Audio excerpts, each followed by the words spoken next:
এই হাদিকে নিয়ে অনেকে ফায়দা লুটছে, মিডিয়াতে হামলা করছে, ছায়ানোটে হামলা করেছে। ইসলামে কোনো নিষিদ্ধ নেই গান বাজনা। কারণ একটা মানুষকে আপনি মেরে ফেলবেন, দিনে দুপুরে মেরে ফেলবেন, সেটার বিচার হবে না? অবশ্যই বিচার হবে।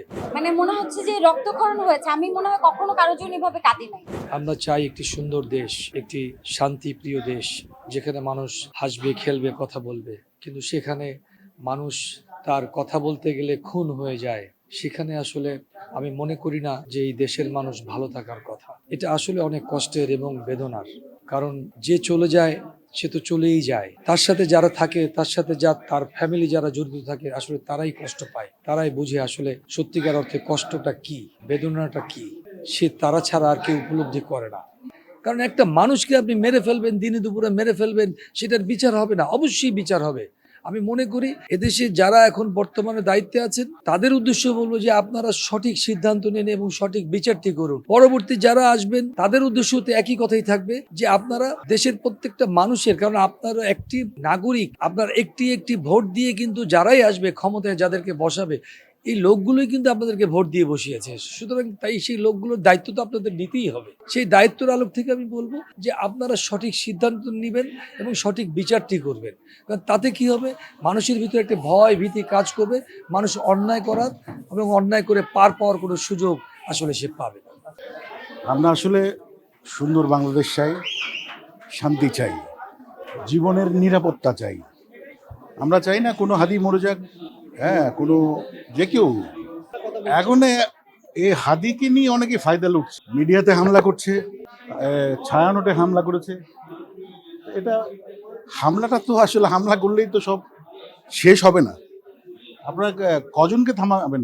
এক প্রথম আলো যদি চলে যায়, হাজার প্রথম আলো আসবে। একটা হারমোনিয়াম আপনি ভাঙবেন, আরো হাজারো হারমোনিয়াম। আমার নিজেরই 6টা হারমোনিয়াম আছে, আপনি কয়টা ভাঙবেন? শুনুন না, ইসলামে কোনো নিষিদ্ধ নেই গান বাজনা। কারণ আমি নিজেই সৌদি আরবে ছিলাম।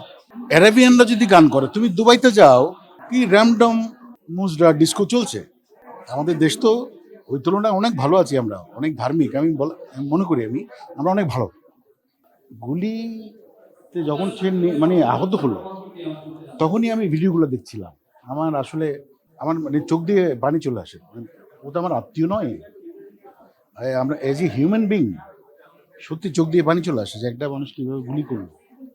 ও তো দেশ ভালো সুন্দর দেশ চেয়েছে, দেশের জন্য কিছু করতে চেয়েছে।